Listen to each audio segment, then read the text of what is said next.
to the people of St. Martin. There's a few issues or some things I would like to talk about this morning. For a couple of weeks now, I haven't given an opening statement or haven't spoken on some issues, but I've noticed some things that has my concern.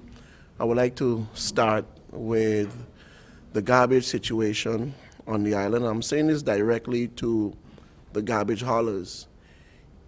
In my opinion, you seem to be reverting back to the conditions, to how the island was looking in December of last year. And I'm saying to each and every one of them to pull up your socks, or I will have to pull up mine. And I know that's not the direction that you want to go, especially in the cul-de-sac area. I've been receiving a lot of calls about it, but also throughout the whole island. Garbage is not being picked up frequently, is not being picked up consistently, and it has my concern, and it's an issue that I intend to tackle. And I'm not going to bend or sway when it comes to the garbage haulers. You know, we were on the right track, but I believe we have sort of, for whatever reason there is, slow down on the process, and it's unacceptable. So I'm saying to each and every one of them, you know who you are. Please do what you have to do in a consistent manner. It doesn't look good, and the people of St. Martin is not happy with the condition that the island is looking in their areas and in their district. In addition to that also, I was having a discussion with the Minister of Justice, and I know he's going to elaborate on it also. And we are going to come down very hard and very serious with this. Every truck, whether you're delivering garbage opened, whether you're delivering sand, gravel, cement, it doesn't matter what you're delivering, you must have the bucket of the truck covered. Just this morning, I'm coming over Colby Hill, and there goes a Daihatsu truck with boxes upon boxes of debris and garbage, and what happened? He's moving in a speed, and all the boxes blow out on the road. You can cause a serious accident. He had to stop on the side, but of course there's not much room to pull aside on Colby Hill and go and pick up all the boxes, diverting traffic, people blowing. This is why I'm saying it is in the APICA, and I believe the Minister of Justice, if I stand correctly, Article 21. You must have your vehicle covered once you're making a delivery with an open container or with an open bucket at the end of it.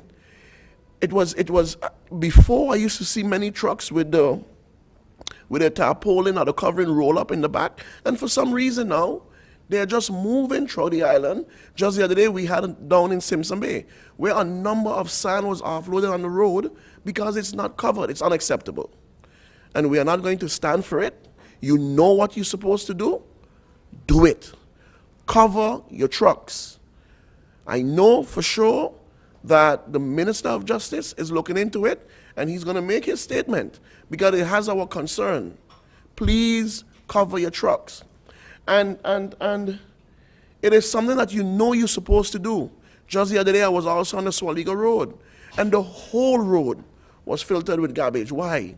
Because they are speeding up and down, the truck is open at the back, and all the debris and all the garbage is overflowing on the road. That's unacceptable. So I'm really coming down hard on all the garbage haulers, all the garbage collectors, even those guys that is parked up by the aggregate place, that is delivering sand and cement. Cover the back of your truck. It's the law. Cover it. We have taken a decision, the ministry have taken a decision to move the billards on Front Street and Back Street. We didn't move them for you to park there.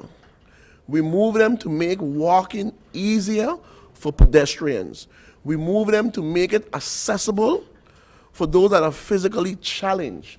That's the reason why we moved the billards. And what do we see? A number of vehicles parking. It's not parking. And again, you will be penalized for it.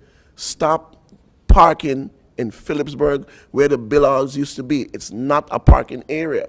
We move it so it can be accessible for individuals that has wheelchairs, motor vehicles, that they are moving up and down, the little rascals, because before they used to be in the road. And as it is right now, you're putting them back into the road. So that's another situation that I had a serious discussion with the Minister of Justice. And I know he's looking into it. I also want to say this, and I think it's my responsibility to apologize to the people of St. Martin, the whole entire country, because we all are facing this, I would call it the crazy phenomenon of load shedding.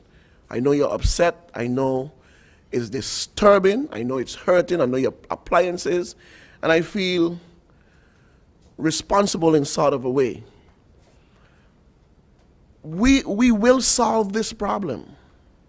We will solve this problem that is happening with GEBE and the load shedding in different districts. I have received a number of calls. I am saying that I'm sorry, that this is what it is. And it's a temporary measure. I understand what is happening at GEBE. I know that they're looking into it, and it will get solved.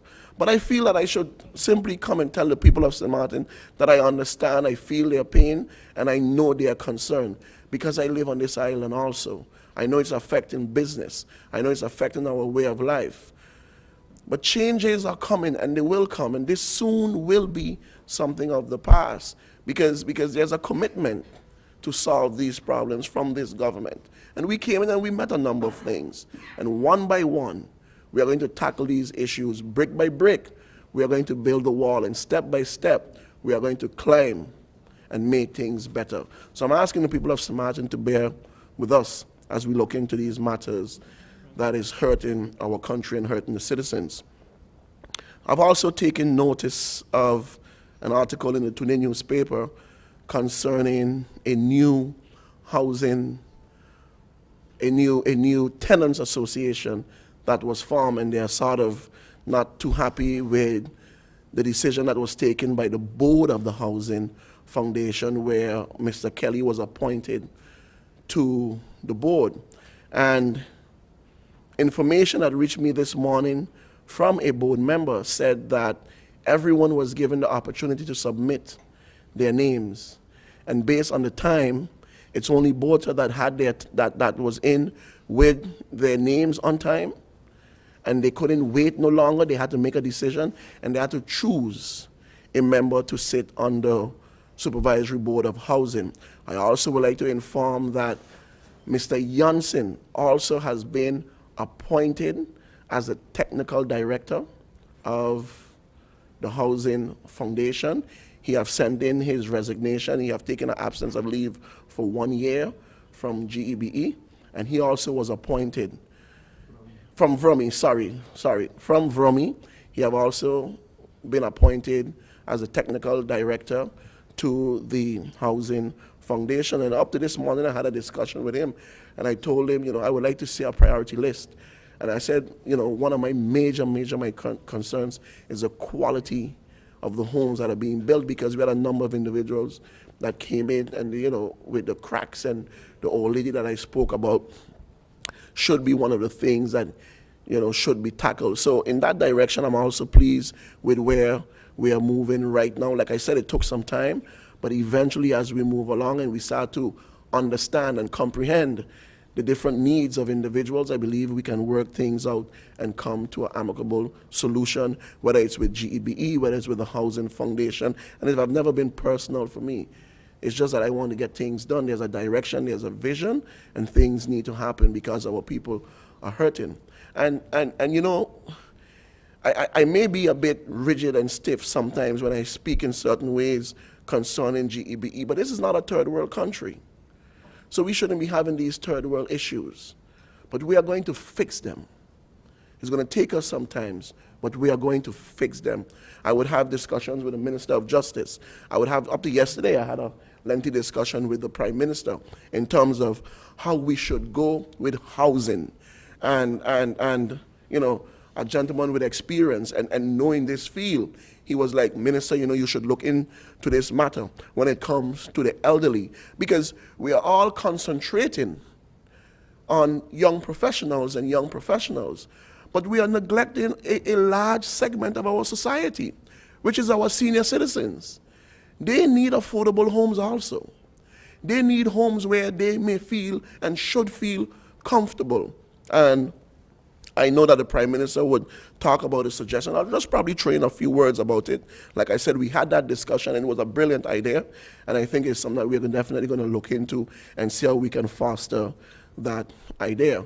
But again, you know, these are some issues that have my concerns. We are looking into these issues and we will solve these issues. Again, to the garbage haulers, I'm not too pleased right now with the manner in which when I drive around the island and I see what the garbage, like I said, you seem to have reverted back to how it was in last year of December. It's unacceptable, and I would have to put pen to paper concerning many of the contracts out there. Good morning, radio listeners, television viewers, members of the press, or member of the press, colleagues, and those in the Press Tribune.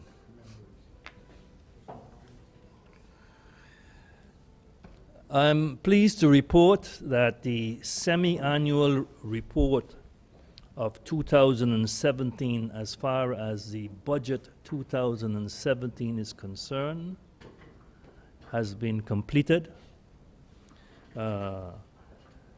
It includes the first quarter of 2017 as well as the second quarter of 2017. And it has been approved in the meantime by the Council of Ministers and has been submitted to Parliament. Because of IT problems, the first quarter of 2017 report was seriously delayed. IT deficiencies in government seriously impedes the work of government, and it's a serious and vexing problem, and it has to be dealt with efficiently and expeditiously. The semi-annual report has also been submitted to the CFT for its evaluation. And I'm very pleased with the comments made by the CFT about the semi-annual report made in its letter of August 9th, 2017. A copy of this letter was also sent to Parliament. The CFT concludes that St. Martin is well on its way to realizing the surplus mentioned in the budget 2017. The revenues are higher than estimated, and the expenditures are lower than projected. For the first 6 months of 2017, St. Martin is already showing a positive 18.2 million result. Including in that result is the balance of the money to be received from SEO, which is the Foundation for Economic Development, the last remnant of settlement from the Netherlands Antilles, as well as dividends payment that has been declared and owed by GBE to government. The expectation is that these monies will be collected before the end of 2017. In its report, the government of St. Martin did not only incorporate the good news, but it also described certain risks that the budget 2017 faces. In this connection, the CFT complimented St. Martin in its letter of August 9, 2017, for being open and transparent by saying the following. Again, St. Martin incorporated a risk paragraph in its semi-annual report. This development is applauded by CFT. Incorporating possible risk in a transparent manner contributes to improving the tools needed to adjust the budget timely and to ensure that it remains balanced.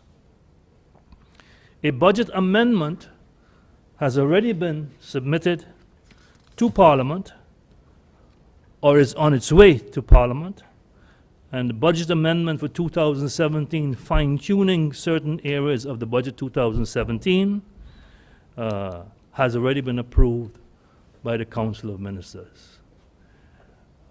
It pleases me to see that up to now this year, St. Martin is doing quite well as far as its budget is concerned, and the expectation is, if these trends continue, that St. Martin will end up with a surplus in its budget to meet the requirements of the instruction issued by the Kingdom Government of the Netherlands.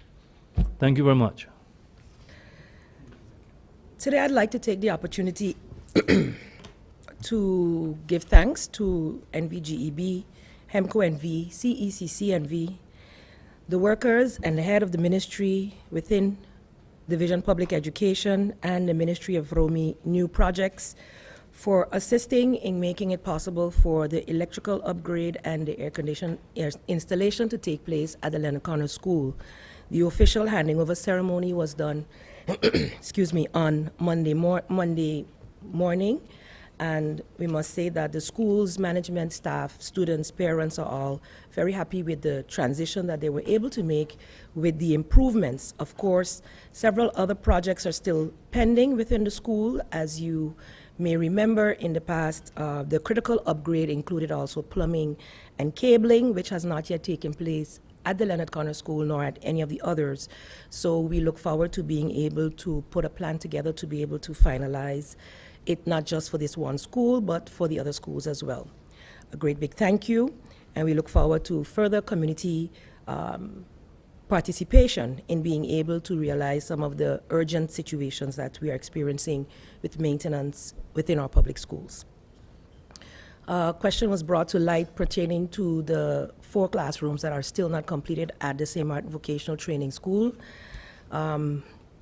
Yes, that entire project had to be removed from the former contractor, and the Ministry of Romi Department New Projects is finalizing the advice to be sent forward so that we can actually depend the entire process to get a new contractor has been done. Someone has been awarded, but the advice did not get to the ministers as yet. So as soon as that comes to us, then we'll be able to finally sign off on that to get the project moving. No one is more disappointed in the fact that it's taken this long than me, but the process is the process, and to just stop a project and start with a new contractor is not the way things are done. And so patience had to be used in this case. So we look forward to getting that advice from the Department of New Projects soon to be able to move forward with that. In matters pertaining to sports, we do have a couple of teams, or had a couple of teams in the region and in the United States of America taking place in different championships. The volleyball, St. Martin Volleyball Association sent a national team out for the round 2. They had won round 1 here in Anguilla, I believe, and in round 2 they were in Group D, and they proceeded to the finals, but were only able to secure 2nd place. One of our players, Richmar Valis, also secured top opposite player hitter in the offense. However, we were not able to secure the championship, while the potential was quite great. We look forward to seeing this team continue to move forward, as it's mostly young players with the ability to continue to improve. We'd also like to congratulate the under-15 national soccer team, which is in Bradenton, Florida, and doing very well. They won their first game I didn't get the results of yesterday's game as yet, but based on their performance thus far, they are also slated to go quite far. I'd like to thank the participants and teachers of the Caribbean Wellbeing Conference, which was held the last week, Monday and Tuesday.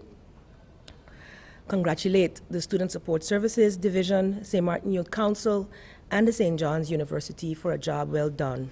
The feedback from those sessions were very highly appreciated. I'd also like to congratulate the Stichting Voorgezet Onderwijs for their wonderful conference that was put on. The teachers are also quite inspired by that, and they focused on IT, while the elementary school focused on well-being of the students and parents. And so I'm looking forward to this year being one, as I said in my opening address for the school year, one where we are striving for excellence and not only just outing fires. We're actually pushing our students, our teachers to be their very, very best. Thank you to both entities for great opening school year conferences. The 10th UNESCO Youth Forum will be held at UNESCO headquarters in Paris, France, from 25th to the 26th of October, 2017. From the performance of the various candidates, it is recommended that of the committee that Ms. Camilla Gomes represents St. Martin at the UNESCO Youth Forum. An active youth activist, Ms. Gomes is expected to do quite well. Every year that we do attend, we do have very good participants in these youth forums, which bring back good information that we could use in our policy development from the youth perspective. The forum brings together expert youth from all regions of the world to discuss pertinent issues related to UNESCO fields of competence. During this forum, a series of recommendations in actions and priorities will be drafted to guide UNESCO's youth actions for the next biennium. These will be then presented to the 39th session of the UNESCO General Conference. So very, very worthy meetings. The Culture Department would also like to inform the general public that any requests for subsidies for St. Martin's Day, which are being planned, are to be sent in by September 11th in order to be properly planned and budgeted.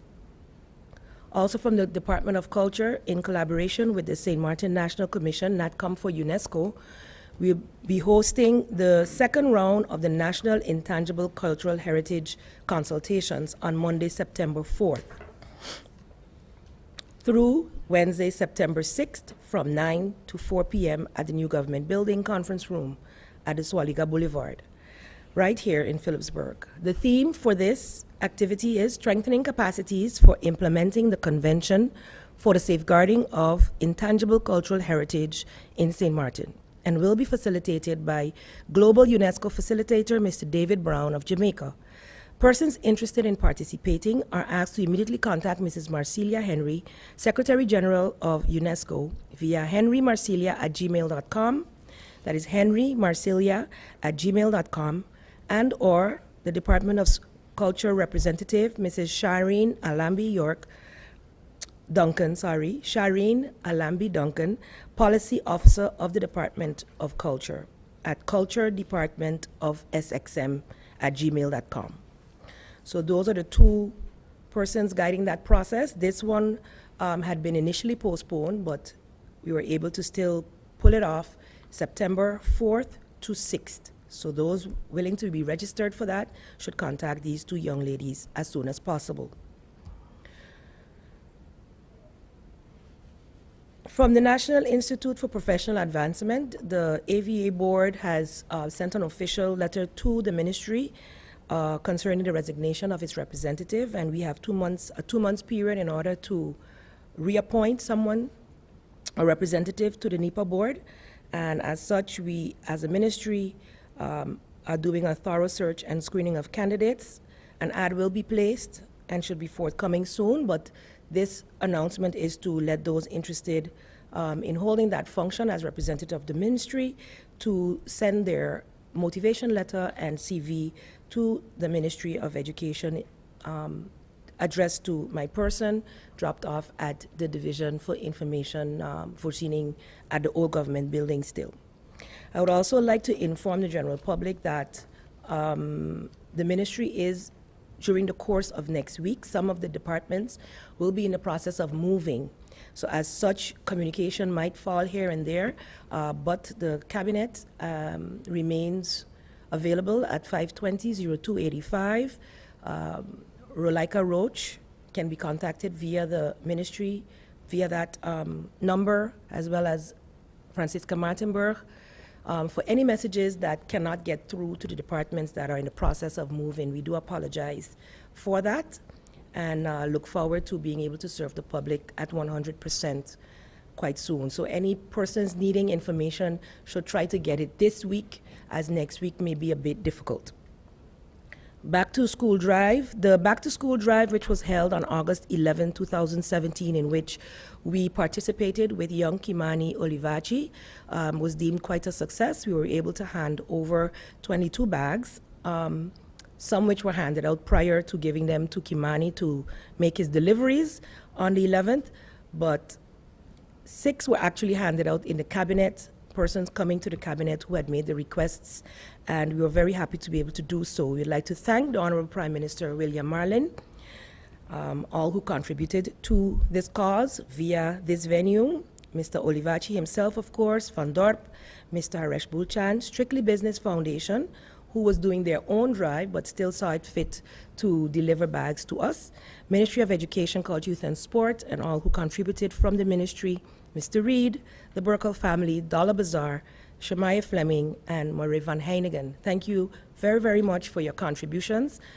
I must commend also that it was brought to my attention that free haircuts were given out on Sunday in preparation for school by the Curacao Foundation, which we appreciate. And I'd like to continue to encourage other social-minded community organizations to not only do these types of events at the start of school or at Christmas, but during the school year to keep in good contact with a particular school to see where needs arise, where children are in need, and so therefore alleviate the stresses upon the parents and or the community that would see the result if the children don't have what they need. So thank you so much for your contributions, and I look forward to any other questions from the media.